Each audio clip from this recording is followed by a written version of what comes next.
विशेष आभार सन्माननीय सिंधुदुर्ग जिल्ह्याचे पालकमंत्री श्री नितेश राणे यांचेही मानतो। आज खरं तर ते या कार्यक्रमाला येणार होते, पण काही कारणाने येऊ शकले नाहीत।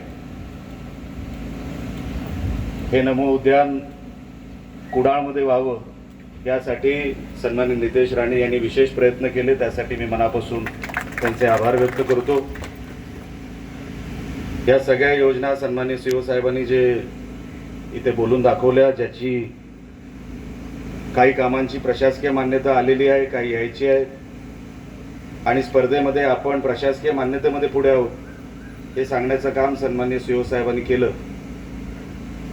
साहेब, मी विकास कामांमध्ये कधीच समाधानी असणारा माणूस नसतो।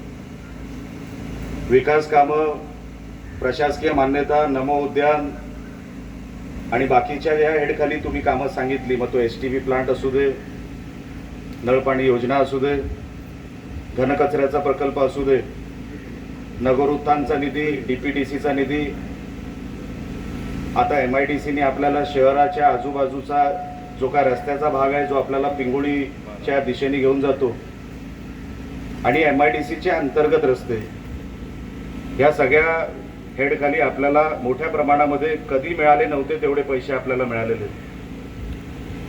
आता आपण मच्छिंद्र कांबळी सभागृहासाठी 15 कोटी रुपये नगर विकास खात्यातून घेतोय, तेही लवकरात लवकर।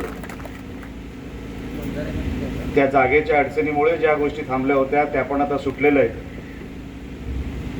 नगर पंचायतीची इमारत, त्याच्यासाठी 5 कोटी रुपये आपल्याकडे आलेले आहेत। उर्वरित पैसे आपल्याला जे लागणार आहेत तीही तरतूद आपल्याला लवकरात लवकर मी करून देईन।